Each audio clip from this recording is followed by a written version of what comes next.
Saya selalu bilang, no is a complete sentence.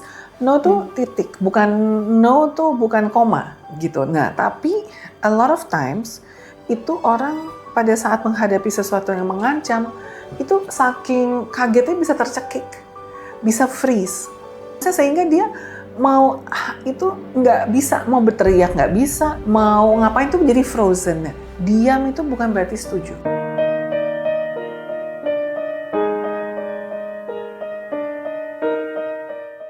Selamat datang teman-teman Vanita Naraya, kembali lagi di podcast bersama saya Zia Magnolia. Dan hari ini kami sudah kedatangan seorang tamu spesial. Maybe she has helped so many people, dan juga organisasi yang ia bangun juga telah memberikan kontribusi yang banyak sekali untuk Indonesia, terutama dalam masalah kesehatan mental dan juga kekerasan perempuan. Selamat datang Mbak Livia Iskandar. Selamat datang. Terima kasih Zebi telah mengundang. Iya, jadi Mbak Livia ini sekarang sebenarnya dari 2002 ya Mbak. Sebenarnya itu kan mendirikan Yayasan Pulih sebagai co-founder Yayasan Pulih. Dan juga sebelumnya Mbak Livia itu sebagai wakil ketua LPSK di tahun 2019 sampai 2024. Oke, jadi lumayan banyak kasus yang didampingi oleh Mbak Livia lah ya. Jadi kita sekarang udah bisa nih mungkin dapat view terkait kondisi kekerasan di Indonesia sekarang gimana. Since pengalaman Mbak Livia kan berarti udah lumayan lama ya. 2 dekade mungkin di field ini, field kesehatan mental ataupun field kekerasan dan juga konflik. Nah mungkin aku pengen start itu dari situasi terkini dulu sih Mbak. Pengen tahu karena kan sekarang tuh udah banyak banget yang ngerasa mental health itu udah jadi a normal thing, bukan tabu lagi di Indonesia. Katanya mental health itu, ya kita udah sama-sama ngerti lah sekarang kalau misalnya penyakit itu bukan cuma fisik, tapi penyakit itu juga bisa di pikiran. Tapi kalau misalnya sesuai data di Indonesia, apakah laporannya itu sesuai dengan narasi yang ada di media sosial? Oke Zebi, jadi kita pertama, there is no health without mental health. Jadi memang kesehatan itu tidak hanya kesehatan fisik saja, juga kesehatan mental. Dan itu menjadi penting untuk pemahaman kita bersama. Karena tuh kan kita bicara soal mind, body, and soul gitu kan.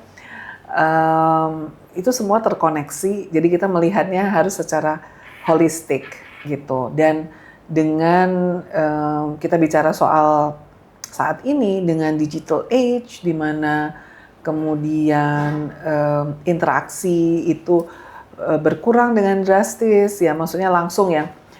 Kita tuh bisa berinteraksi kan luring dan daring sekarang, apalagi sejak COVID tuh. Nah padahal kalau misalnya keseringan daring, nggak ada luringnya itu juga berbahaya. Karena kan then you're on your own gitu kan, not connected. Only connected with your laptop gitu. Nah itu kan kalau kelamaan, apalagi kalau misalnya generasi yang sekarang tuh, your generation, generasi, kamu berarti generasi Alpha atau generasi Z? Kamu Z ya? Ya kalau generasi Z gitu kan digital natives gitu kan, udah lahir udah semuanya serba instan gitu, sehingga itu juga bisa berpengaruh terhadap bagaimana kita menghadapi permasalahan hidup. And c'est la vie, kan life is ya penuh dengan ups and downs gitu. Jadi memang menurut saya kesadaran akan mental health is on the rise gitu. Tetapi menurut saya seringkali akses untuk ke mental health providersnya itu yang mesti harus ditingkatkan sih gitu. Karena kita melihat bahwa ya itu nanti then you go on self-diagnosing, atau misalnya kita berapa hari yang lalu kan kita ada berita tentang yang korban perundungan, terus kemudian dia membalas dendam gitu, dan ternyata ada 2 kasus loh kan.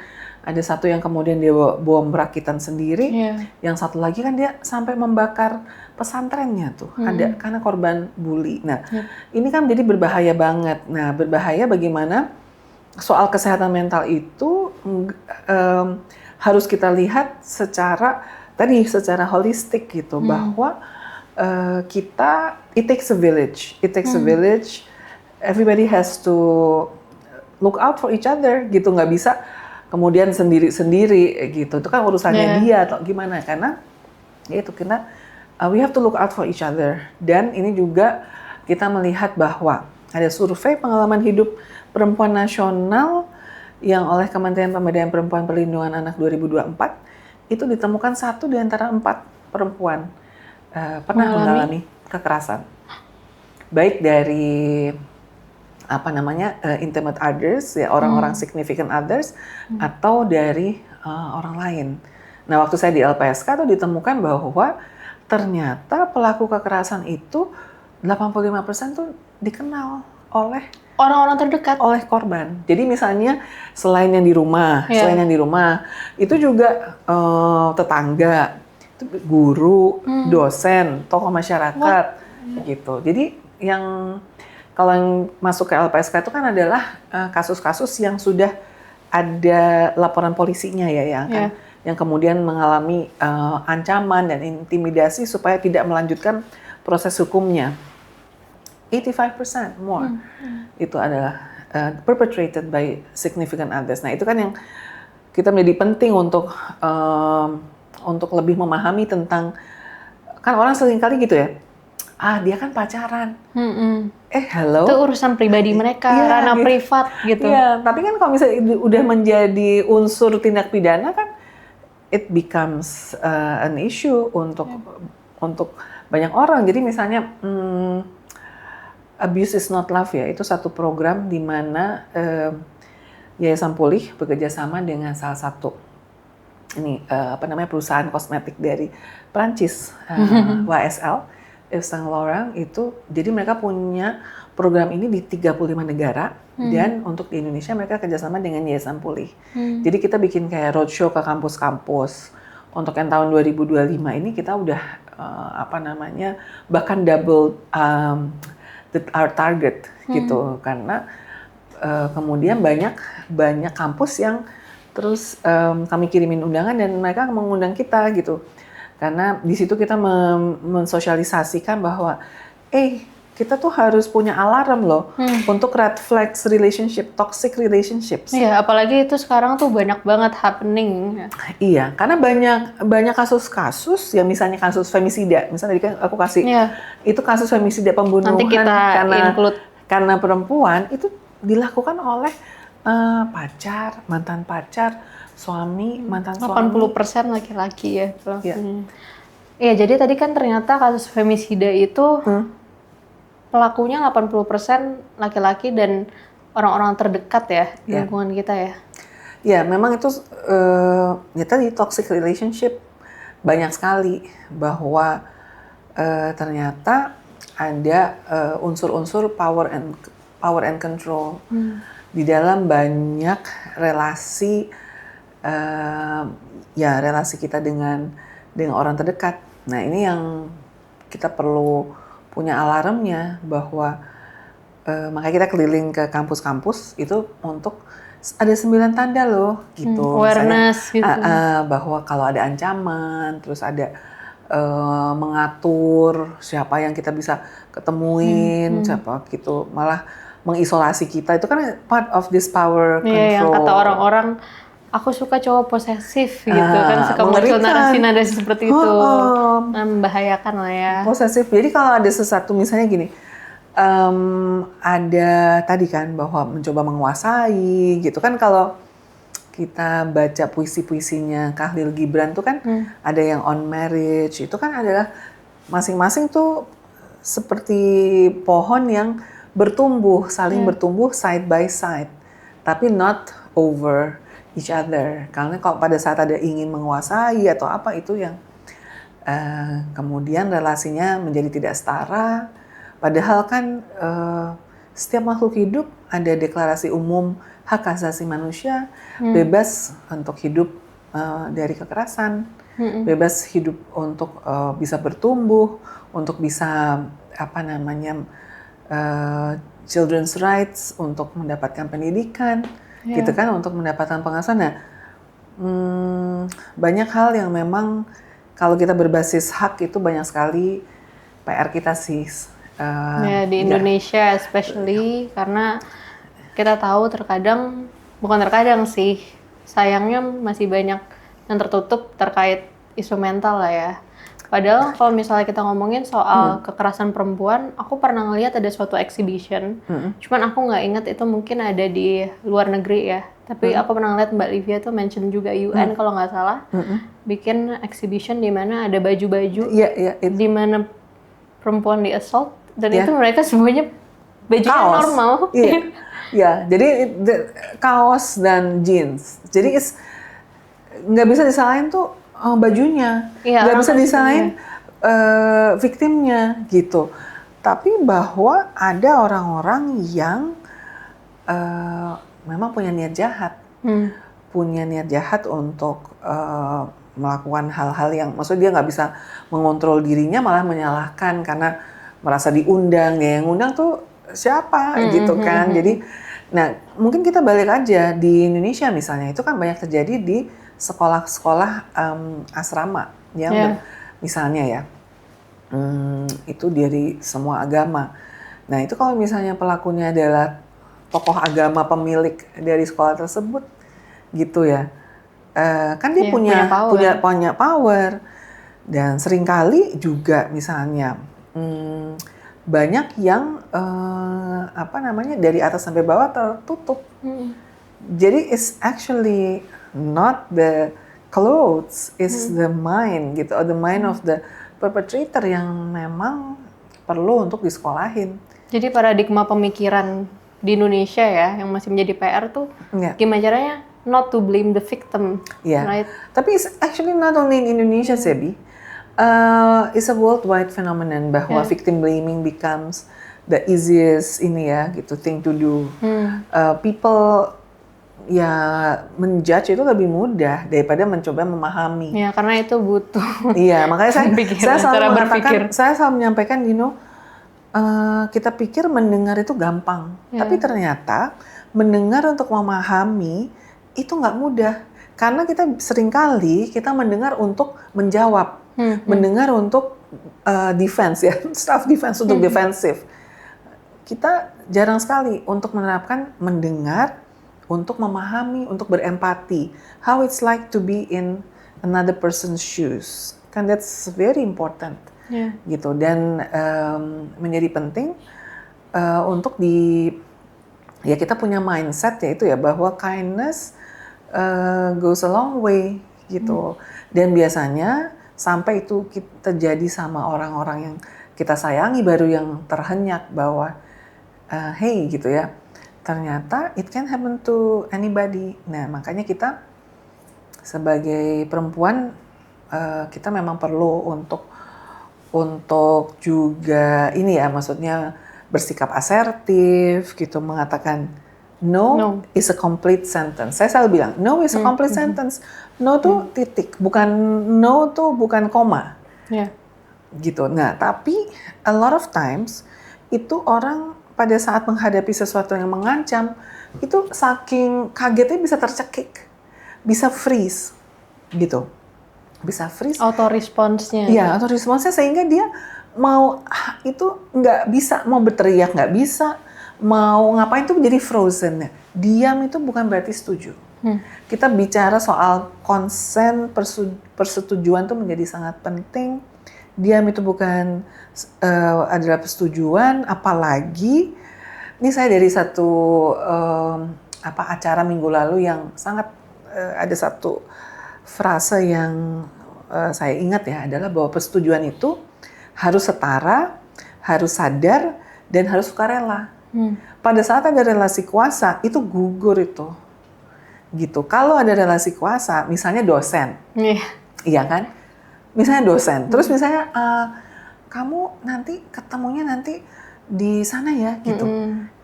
Untuk bimbingan skripsi, misalnya. Sering banget. Itu to what extent that si mahasiswinya bisa mengatakan tidak, kan? Gitu. Nah, jadi makanya saya sih merasa bahwa dengan adanya Satgas PPKS, sekarang PPKPT ya sekarang ya, itu sangat baik karena relasi kuasa ini kemudian jadinya bisa disalahgunakan oleh banyak orang. Jadi ada sarana juga lah ya untuk perempuan-perempuan ini untuk memberikan pengaduan. Untuk melapor, yes. Untuk melapor. Namun kita tahu bahwa untuk melapor itu juga nggak mudah. Ya, karena butuh speak up. Ya butuh speak up. Nah seringkali kita lihat aja kayak yang korban-korbannya Epstein itu yang di Amerika. Itu mereka speak up malah malah kan diintimidasi, malah dianggap perempuan nggak beres. Kasus Didi juga. Didi. Iya. Si Didi itu kan juga ngeri banget itu kan, dia juga melakukan KDRT itu bahkan ada di CCTV kan, gitu. Nah, jadi memang it's not easy. Yang menjadi penting menurut saya adalah bahwa it's actually not easy to be a pelapor gitu.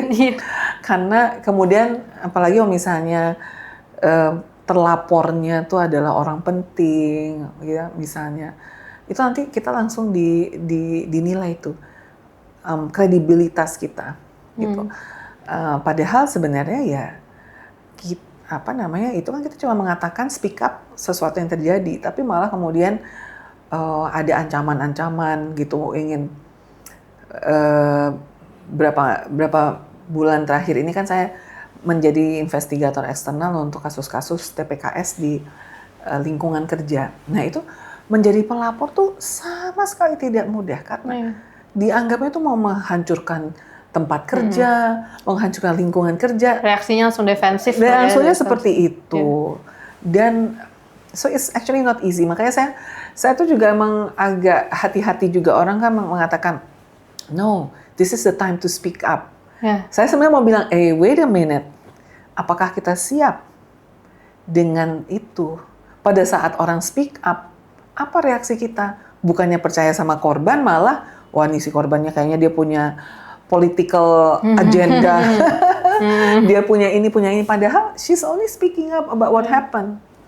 Jadi menurut saya kita harus realistis saja dalam arti kata gini, we ask people to speak up, tapi are we ready for it? Gitu.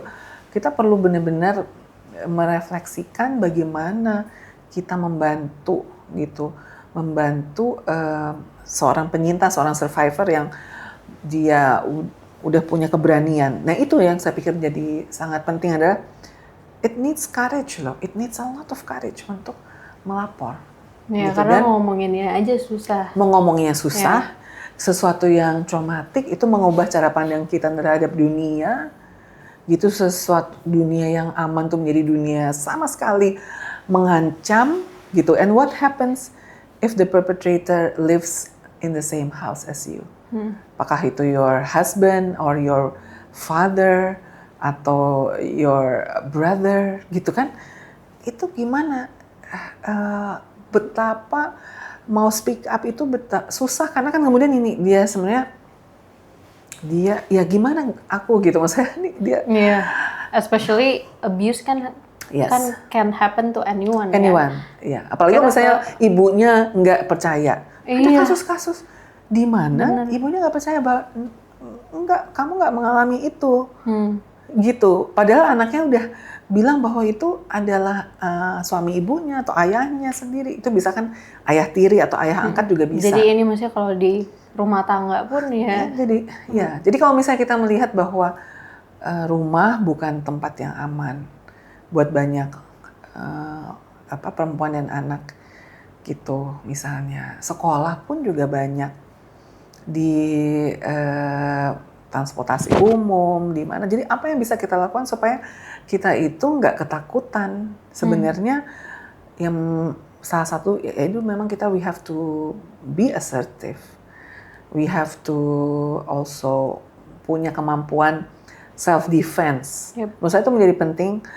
Walaupun kan ya memang itu kita kan nggak akan bisa prediksi yang mana orang akan jahat sama akan kita, terjadi. Gitu. Karena self defense itu menurut saya menjadi penting karena kita jadi waktu reaksinya cepat tuh Zebi, gitu. Jadi yang kita yang kalau kita nggak terlatih kita mungkin gitu ya, frozen, nge-freeze, ini langsung cepat gitu waktu reaksinya, gitu. Dan I think almost everyone has experienced some kind of harassment in their lifetimes. I'm talking about women and girls. Jadi memang apa yang harus kita lakukan adalah sebenarnya itu tadi. Di Yayasan Pulih itu kita juga punya lagi program kerjasama dengan Save the Children. Itu namanya Nona Hebat. Nona Hebat itu adalah ngajarin anak-anak SD udah kelas 5, 6 gitu sampai SMP untuk ya tadi paham tentang tubuhnya gitu kan. Orang kan seringkali kan itu nggak nyaman bicara tentang kesehatan reproduksi. Padahal it's very necessary. Ya, kita kan nggak ada education seperti itu. Iya, it's very necessary. Bukannya kita ngajarin tentang seks bebas, bukan. Tapi kita paham tentang bagaimana cara kerja tubuh, gitu kan, apa yang sehingga kita bisa, ya itu kalau misalnya ada sesuatu yang nggak nyaman, kita bisa langsung no, gitu. Nah, this is not, ya, sesuatu yang nggak mudah. Makanya memang saya pikir penting untuk diajarkan di dalam sekolah tentang kesehatan reproduksi itu. Di Amerika misalnya waktu itu pada saat kami tinggal di Amerika tuh nanti kita sebagai orang tua akan dapat gitu.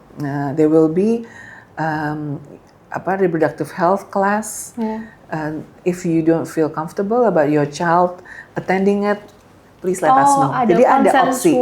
Iya, ada consent form sehingga parental consent form sehingga kalau kita nggak nyaman kita bisa, we can take our child out of it. Jadi kalau misalnya anak aja tuh udah ada pendidikan dininya gitu ya, mereka juga harus tahu tentang abuse. Tapi aku juga tertarik buat bahas mungkin mengenai abuse yang dialami oleh laki-laki lah ya, karena kan aku juga tahu laki-laki di lingkungannya maskulin mungkin, dan mereka kan punya perjalanan erat dengan teman-teman.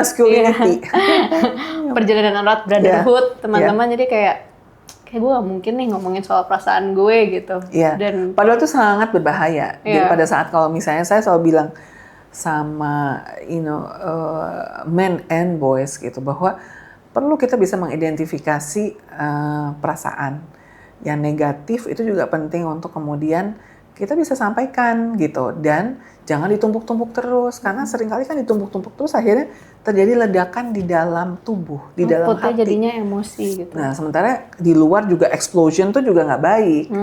Nah makanya itu harus di channel, dikanalkan ke sesuatu yang lebih konstruktif. Misalnya ini juga salah satu program kita dengan Save the Children tuh adalah namanya Heart, Healing and Education through Art. Jadi expressing through art, bisa bikin patung, bisa bikin gambar, bisa melukis, jadi bisa mentransformasikan sesuatu yang negatif menjadi yang positif. Jadi perasaannya dituangkan lah ya, di mediumnya gitu. Nah, itu penting untuk dieksternalisasi dari tubuh sehingga nggak semua negative energy itu resides in your body. Also, aku sempat melihat juga ada data. Katanya kalau misalnya terkait mental health, itu percentage bunuh diri, suicidal rate di men itu lebih akurat dibanding perempuan. Iya, memang ada datanya seperti itu. I think kalau saya sampai lupa yang terakhir ya, tapi basically adalah men lebih akurat. Jadi misalnya dan memang itu bisa mereka terjadi, udah kenapa sih? kalau boleh tahu? Ya itu memang kan depression itu kan juga ini ya, pada saat kita merasa lagi down banget tuh kan ibarat kayak kecebur sumur yang gelap. Nah itu butuh orang untuk nyenterin. Nah pada saat kita sangat depresi itu tuh our brain chemicals itu jadi seakan-akan semua tuh buruk, semua tuh jelek, semua nggak ada yang bagus. Nah ini yang perlu kemudian, makanya kalau udah depresi tuh harus ke psikiater untuk obat. Karena ini obat untuk tuh uplift gitu ya, supaya nggak yang terlalu down gitu. In the blues, supaya itu bisa lebih berfungsi. Kita ngomong soal keberfungsian gitu, bahwa penting untuk di titik di mana bisa berfungsi dengan baik. Ya, menarik sih sebenarnya karena tadi pas awal Mbak Livia kan sempat bilang kalau kesehatan mental tuh nggak terpisah. Karena kan aku juga awalnya sempat ada paradigma di pikiranku tuh, aku pikir mental, fisik itu beda, padahal ternyata connection semua ya, bahkan sampai ngefek ke otak gitu. Jadi kayak it's all connected kan.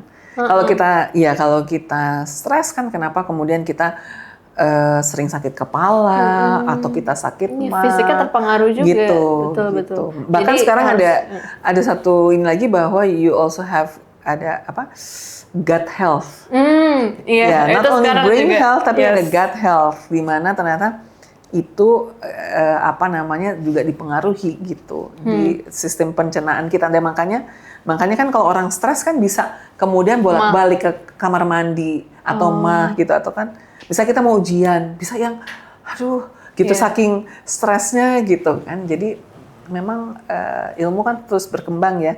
Kita jadi kemudian we understand bahwa everything is interconnected, nggak bisa ini. Makanya juga untuk membuat support systemnya juga harus kita bikin yang psikososial namanya. Jadi nggak hanya on the individual, tapi on the family, on the community. Nah, that's another challenge. Iya, supaya kemudian we create an enabling environment gitu, di mana everybody has to understand, everybody has to be on the same page gitu. Nah, mungkin kalau misalnya terkait kasus-kasus yang tadi kita bahas tuh, misalnya soal perempuan dan juga pengaruh ke anak-anak juga kan, berarti kan dalam keluarga, dan juga laki-laki, itu mereka kalau misalnya mau pelaporan, nah kita konteksnya karena kan audiensnya Indonesia juga ya, itu where can we go sih? Since aku kan juga sebenarnya sempat terpapar juga, katanya ada hotline untuk suicidal prevention, tapi ternyata beberapa it doesn't work. So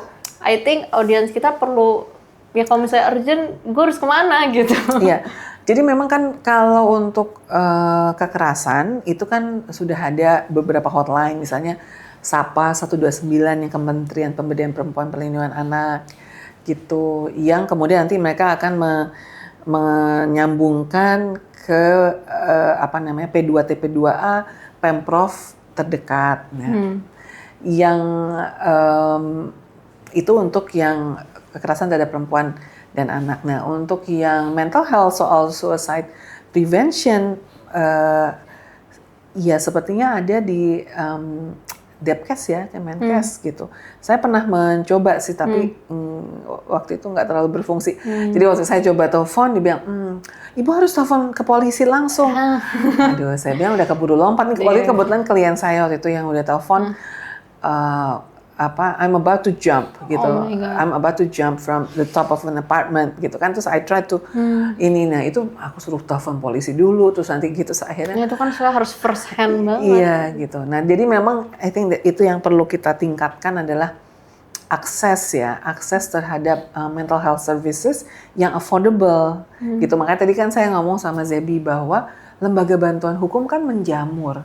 Tapi seberapa banyak lembaga bantuan psikologis? Gitu ada yang terjangkau, karena kan layanan psikologis itu kan identik, psikolog itu kan mahal, terus charge-nya per jam gitu, dan memang sangat kota besar. Nah, psikolog di puskesmas itu belum di semua provinsi gitu. Nah, gimana dengan daerah-daerah yang terpencil, ataupun yang terkena konflik? Kan Mbak Livia juga sempat mendampingi juga kan, mungkin di Aceh, di Papua. Kalau di Aceh sih udah lumayan. Yang di Aceh ini kan ada psikolognya, terus ada kalau Yayasan Pulih yang di Aceh tuh lebih berbasis komunitas, jadi bukan psikolog tapi adalah rekan-rekan pendamping yang sudah terlatih gitu, sehingga bisa ngajak ke sini kalau ada korban, tahu mesti bagaimana mengakses services. Nah, ini nih juga thank you for asking, karena Pulih ini juga pas lagi baru ada grant di mana dana hibah, di mana kita tuh akan bekerja lebih banyak di Papua gitu, terutama untuk para pekerja kemanusiaan di Papua yang sering kali kasusnya lebih banyak. Kalau di Papua tuh terkait apa, Mbak? Yang Yayasan Pulih handle sekarang ya? Ya kita sih maksudnya lebih kan kalau mengalami stres karena intimidasi dan lain-lain, karena kan kasusnya kan berat-berat ya gitu. Banyak yang misalnya masyarakat adat yang kemudian mengalami. Nah, itu lebih kompleks juga karena gaya bahasa dan lain-lain aja berbeda ya. Iya, jadi memang untuk setahun ke depan nih kita juga akan berfokus juga pada rekan-rekan pekerja kemanusiaan di Papua yang juga yang mengalami ya ini segala macam yang membuat stres gitu ya karena pekerjaannya gitu. Jadi penting banget untuk kita selalu ini ya di lembaga pun gitu di lingkungan kerja tuh penting juga ada tentang dana dari perusahaan atau dari lembaga tempat kita bekerja untuk mengirim stafnya mengakses layanan mental health, professional mental health. Nah itu menjadi sangat penting gitu, penting sekali untuk selalu menjaga gitu, selalu menjaga. Nah ini preventionnya gitu. Preventionnya ditambah juga ada focal point yang bisa misalnya kalau mengalami sesuatu bisa konsultasi awal lah gitu. Misalnya nih saya mengalami ini saya mengalami permasalahan di rumah tangga atau apa tuh bisa menunjuk oh berarti kamu nanti pergi ke sini aja atau akses layanan ke situ aja. Jadi harus ada kayak itu kan yang prit gitu sini kiri kanan gitu. Gitu. Mengarah gitu sehingga bisa ini gitu. Terus ngomong-ngomong soal kasus-kasus sekarang ya, miris banget aku ngeliat, soalnya selama ini kan pemikirannya, oh kita live in a modern world, everyone already knows lah tentang mental health.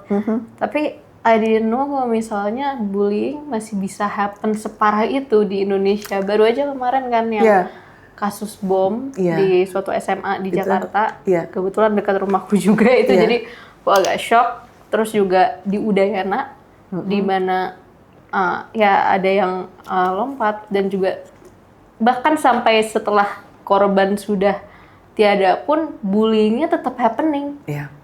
Itu kan itu mengerikan. Itu crazy. Nah, aku perlu nih maksudnya sudut pandang dari Mbak Livia on how to handle, not how to handle tapi how to prevent this culture of bullying yang ada di Indonesia. Karena aku ngeliat di instansi sekolah, entah dari guru itu juga kayak ya terkadang suka mendiskreditkan muridnya dan juga ada kultur-kultur seperti mungkin kalau Mbak Livia tahu ada MOS, ada yang kayak semacam itu kan nggak boleh lagi kan si orientasi yang arahnya tuh kasar gitu.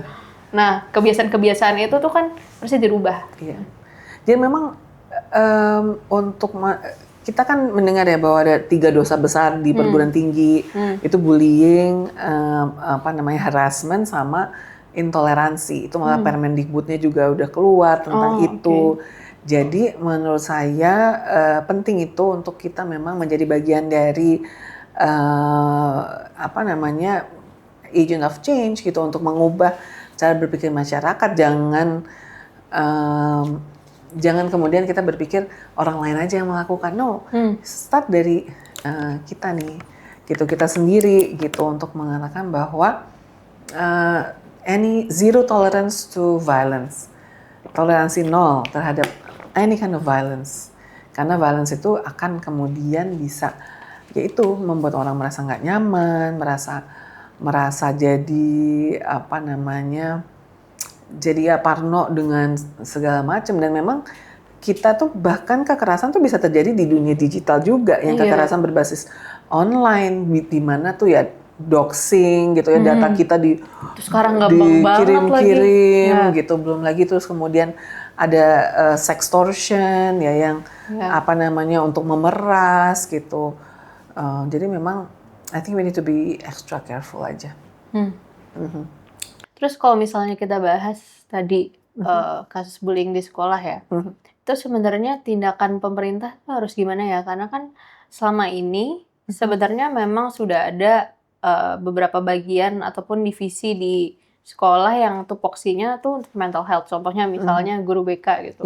Tapi tren yang saya lihat ini kan tapi kan secara kualitatif ya. Aku nggak benar-benar. Kamu baru lulus sekolah berapa tahun yang lalu. Ini my own experience lingkungan sekitar. Itu kebanyakan guru BK malahan ngaturnya terkait seragam ataupun penghukuman poin. Nah, gimana caranya biar ada pendampingan gitu ke mahasiswa? Mungkin Mbak Livia bisa ngasih saran juga nih. Kira-kira kalau misalnya jadi bayangan Mbak Livia, ini oke nih buat dimasukin biar anak-anak kan ya masih nggak ngerti ya soal diri mental sendiri, health, belum ada self identity gitu. Jadi memang kalau menurut saya mental health itu penting untuk masuk ke dalam kurikulum sehingga anak-anak juga tahu nih, aduh, it's okay to not be okay loh, gitu. Ternyata aku, kenapa ya, kok aku yang biasanya semangat mau ke sekolah, bisa lompat dari tempat tidur, langsung ganti baju, segala macam,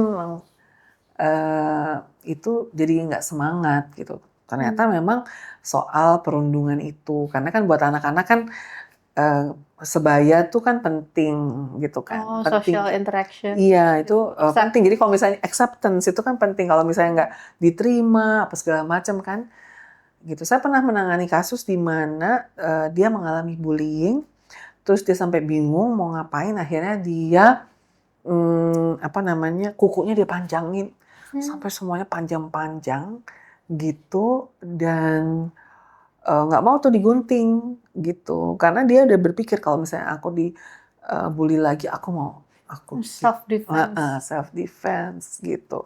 Tapi kan jadi nggak bagus. Nah, menurut saya kalau anak-anak kan biasanya sekarang punya social media gitu. Nah, itu kalau misalnya ada call for help gitu ya, misalnya kan yang terakhir ini kan dia ternyata social media penuh dengan yang aneh-aneh, itu sebenarnya perlu dari perusahaan social media tersebut perlu ada. Mereka juga saya tanggung jawab. Iya, menurut saya loh. Perlu misalnya diblokir atau enggak apa, atau dilaporkan kemana, sehingga karena seringkali mereka biasanya mengirim pesan-pesan tuh di social media loh. Ya itu kan sebenarnya mereka pengen ngasih sinyal, I need help gitu. Iya, it's actually a call for help.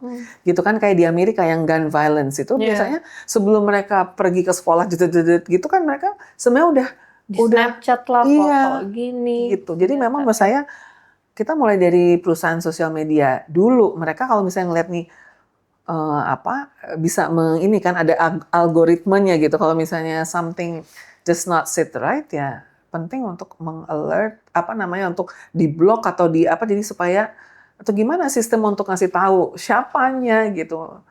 Dan pendaftaran tuh misalnya kan pendaftaran usia tuh menjadi sangat penting gitu. Jangan yang di bawahnya gitu kan. Sekarang kita lihat anak-anak kecil pun bayi-bayi tuh udah kerjanya pada main Mobile Legends. Itu mengerikan menurut saya sih. Kita back to basic aja yang zaman dulu gitu, permainan tradisional atau yang bahwa kemana-mana tuh sebagai orang tua misalnya bawa kertas, krayon gitu, bisa gambar, bisa jadi enjoy nature gitu enggak. Jadi emang beda ya kalau misalnya aktivitasnya secara digital. Aku tuh sebenarnya ada kekepoan gitu karena pernah ngeliat di mana suatu perkataan yang bilang humans itu nggak didesain buat interact dengan orang sebanyak gadget, ini sebenarnya gitu. Karena kan ya kita dengan gadget kita bisa melampaui mungkin berapa ratus ribu orang kan. Aslinya sebenarnya kan yang dulu manusia sebenarnya interaksinya dengan the closest people, closest relationships. Nah itu gimana nge-impact interaksi sosial situ. Jadi memang harus ada balance sih menurut saya. Jadi memang screen time tuh perlu dibatasin gitu kan. Screen time perlu dibatasin, dan you cannot be too young gitu to access tablet gitu. Ada tren iPad Kids gitu dan lain-lain gitu. Nah, saya kita perlu balance dengan main sepeda, terus berguling-guling di rumput. Nah, mau berguling di rumput juga cari rumputnya juga susah, ya kan?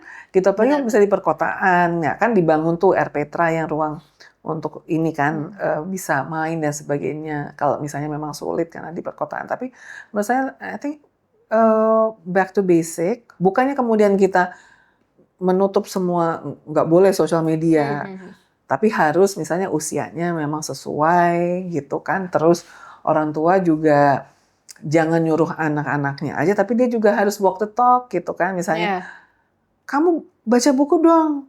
Tapi dia sendiri misalnya, dia sendiri terus nanti scrolling gadget. Iya, jadi kan gitu. anak-anak mirroring ya. Iya, maksudnya ada family time di mana no gadget at all, leave your phones somewhere else, have a decent conversation gitu ya. Terus mungkin ada baca bersama, main musik bersama, olahraga bersama. Jadi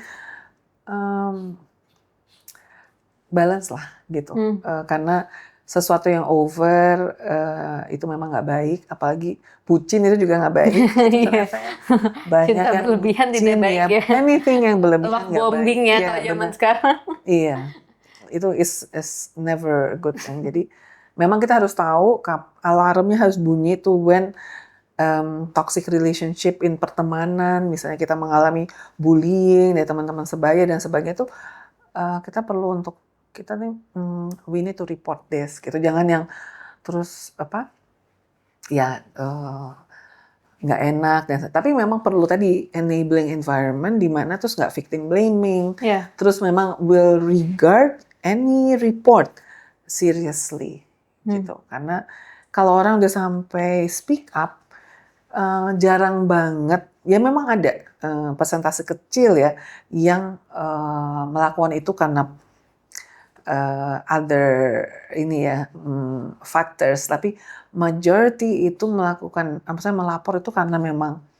udah memberanikan diri setengah mati, udah terjadi beberapa kali gitu sehingga melakukan itu. Sebenarnya dari tadi aku setelah mendengar banyak mungkin kan cerita dari Mbak Livia, itu malahan aku jadi pengen track back lagi, pengen tahu sebenarnya what is your turning point gitu. Maksudnya as a psikolog, kan orang-orang kebanyakan ngelihatnya, psikolog itu ya gue kerjanya nanti bakal bikin konsultasi di rumah sakit dan lain-lain. Tapi Mbak Livia ngambil jalannya tuh bikin yayasan, which kita tahu ya agak susah juga kan untuk mengalokasikan dana, jam, apalagi mental load gitu. Iya. Kalau buat saya tuh sebenarnya kerusuhan Mei sih. Kerusuhan Mei 98 pada saat itu terjadi, itu ngelihat para korbannya bingung mengakses layanan, terus berpikir wah we need to do something gitu, tapi membutuhkan waktu itu untuk kemudian masuk, dibukakan pintu gitu, bahwa ada loh gitu kerjaan-kerjaan di mana memasyarakatkan psikologi itu penting, karena yaitu psikolog dianggapnya kan di Menara Gading gitu ya, yang di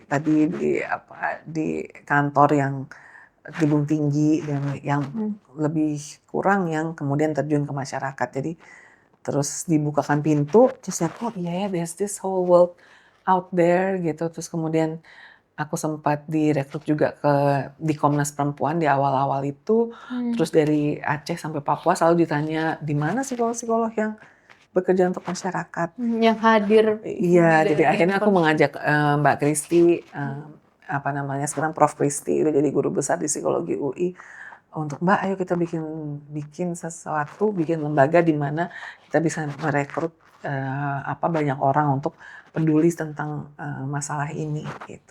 Ya sebenarnya dari situ terus kemudian kita melihat bahwa ternyata masih minim banget gitu layanan ini gitu, terus sehingga kemudian kita decided untuk membangun satu bersama. It takes grit and resilience. Yes, ya nggak mudah, tapi ya memang karena kadang-kadang panggilan tuh gitu ya, ada panggilan, dan I guess maybe juga karena juga paham bahwa it's not easy to be female, karena ya tadi karena ada struktur di masyarakat di mana perempuan seringkali di stereotyping, gitu kan, nggak bisa jadi pemimpin, terus kemudian dimarginalisasi, nggak diajak turut serta dalam diskusi hal-hal yang penting gitu, padahal perlu to be in the center of many things gitu, karena kita kan half the sky ya, kita 50% 50% ya. Terus ya, jadi kita melihat bahwa banyak sekali diskriminasi berbasis gender itu, dan kemudian salah satu bentuk paling buruknya adalah kekerasan terhadap perempuan dan anak itu. Dan gimana kita mencoba untuk yaitu we need to sit at the same table gitu. Untuk diberikan kesempatan yang sama. Saya sering kali ditanya gitu sama bapak-bapak terutama. Jadi apakah perempuan ingin juga bisa ganti ban? No, saya bilang no, itu salah banget. Yang kita minta bukannya kemudian kita disamakan dalam, orang memang berbeda kok gitu ya. Maksudnya secara biologis juga berbeda, tetapi biologis. Kita perlu diberikan kesempatan yang sama. Jangan karena kita perempuan, kita nggak boleh sekolah lagi gitu. Kalau misalnya Bu Kartini dulu nggak mendobrak, kita mungkin juga jadi sekolahnya hanya sampai kelas 6 SD.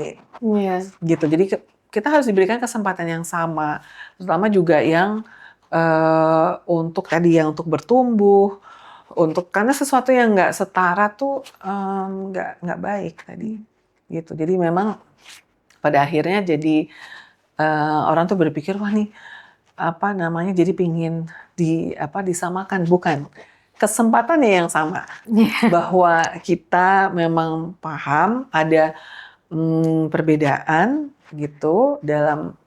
Ya ini kalau perempuan bisa mengandung, laki-laki tidak bisa. Tapi kan bukan berarti parenting itu is the women's job only gitu. Bahkan saya selalu bilang, siapa yang mau anaknya pintar, kalau anaknya mau pintar itu memang ayahnya harus terlibat secara fisik, secara psikis juga gitu kan. Kita dengar bahwa Indonesia nih fatherless nation. Iya. Gitu kan, itu kan sedih. Nah makanya misalnya ini akhir minggu ini misalnya Yayasan Pulih itu yang tadi program Nona Hebat kerjasama Save the Children itu, kita bikin acara Ayah Hebat, supaya ayah-ayah itu bisa juga lebih partisipasi. Lebih ini, karena nggak mungkin gitu.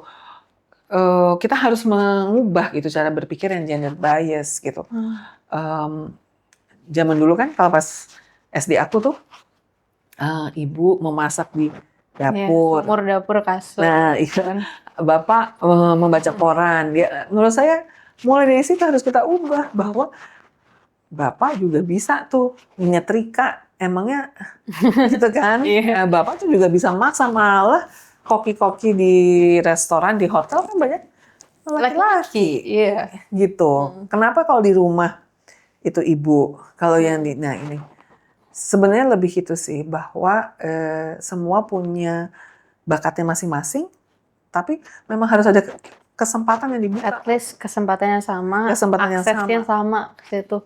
Dan juga soal membumikan mental health, dan soal membumikan mental health ya, itu menarik banget kan. PR-nya PR-nya besar. Soalnya biasanya kita ngebahasnya kan gimana caranya membumikan ekonomi, gimana caranya membumikan bahasa pemerintahan gitu. Tapi Mbak Livia dan teman-teman malah membuat buku memasyarakatkan psikologi. Boleh cerita sedikit, Bu? Ya, itu yang memasyarakatkan psikologi itu sebenarnya juga buku tribute kita untuk Profesor Saparina Sadli yang bulan Agustus kemarin baru ulang tahun ke-99. Dan beliau ini luar biasa bagi kami yang pernah jadi mahasiswinya, karena yaitu jadi role model in terms of aktivisme. Kan beliau sempat jadi ketua Komnas Perempuan, terus kemudian juga pernah di Komnas HAM juga. Jadi yang berbasis hak ini menjadi penting gerakan untuk yang yaitu, karena women's rights are human rights, children's rights are human rights, disability rights are human rights, dan kelompok rentan tuh punya rights yang seringkali nggak di-acknowledge. Nah itu yang penting untuk di-acknowledge. Dan apakah ada pesan terakhir mungkin untuk teman-teman wanita, mungkin ada program yang sedang dilakukan oleh Yayasan Pulih, misalnya teman-teman juga pengen ngakses, itu gimana caranya? Iya, lagi mikir program. Kita memang kalau layanan psikologi kita terbuka untuk umum gitu. Tapi memang ini untuk lebih banyak untuk korban kekerasan, tapi juga banyak juga tentang masalah kesehatan mental bagi masyarakat yang